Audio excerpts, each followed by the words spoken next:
লাড়া পোড়াতে গিয়ে ধান পুড়ে ছাই। রাজশাহীর তানোর উপজেলার পাসন্দর ইউনিয়নের দুবইল গ্রামের মাঠে ঘটনাটি ঘটে আজ দুপুরে প্রায় আনুমানিক 1টার দিকে হবে।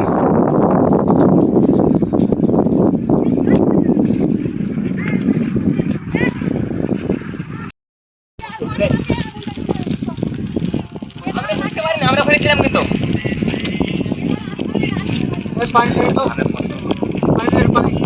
পানি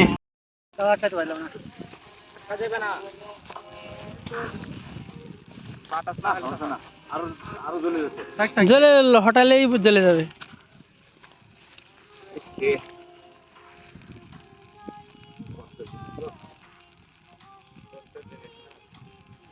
নিজের হলে তো একটা ইয়ে ছিল,